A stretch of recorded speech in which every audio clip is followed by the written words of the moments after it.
Donald Trump, président des États-Unis et figure controversée, a récemment effectué une visite diplomatique dans plusieurs pays du Golfe, notamment les Émirats arabes unis, le Qatar et l'Arabie saoudite.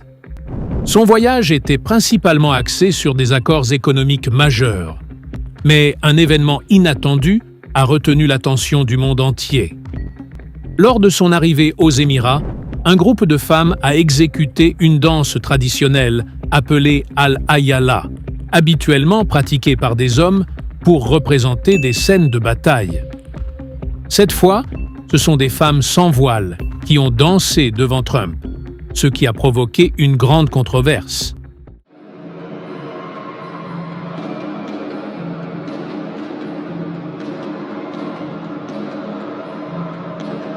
Certains ont vu cela comme un signe d'ouverture et de modernité, tandis que d'autres ont estimé que cela allait à l'encontre des valeurs islamiques.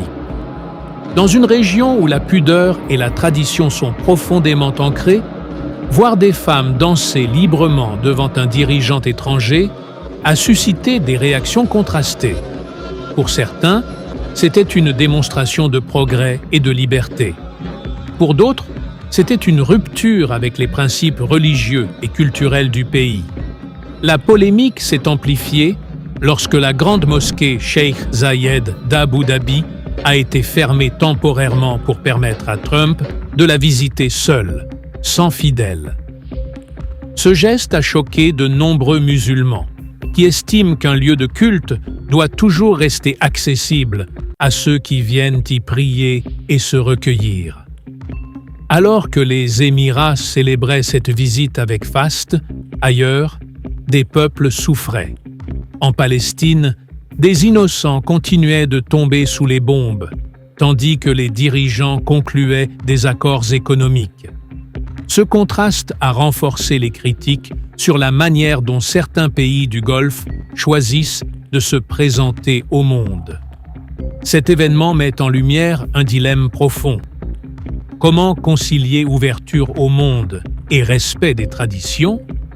Alors que le Qatar avait mis en avant son identité islamique lors de la Coupe du Monde 2022, les Émirats ont opté pour une approche différente. Ce choix divise et soulève des interrogations sur l'avenir de la région et son rapport à ses valeurs culturelles et religieuses. Par ailleurs, Donald Trump est connu pour mettre en avant les valeurs chrétiennes dans son pays. Il s'est souvent présenté comme un défenseur de la foi chrétienne, affirmant que les principes religieux doivent guider la politique et la société américaine. Il a notamment soutenu des politiques favorisant la liberté religieuse et s'est entouré de figures influentes du christianisme évangélique.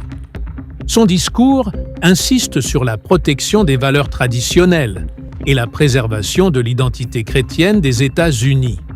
Cependant, certains critiques estiment que son approche est davantage politique que spirituelle et que ses actions ne reflètent pas toujours les principes de compassion et de tolérance prônés par le christianisme. Ainsi, son passage dans les pays du Golfe, où l'islam est profondément enraciné, soulève des questions sur la manière dont les dirigeants équilibrent diplomatie, religion et modernité. L'avenir dira si ces choix marquent une évolution ou un éloignement des valeurs fondamentales.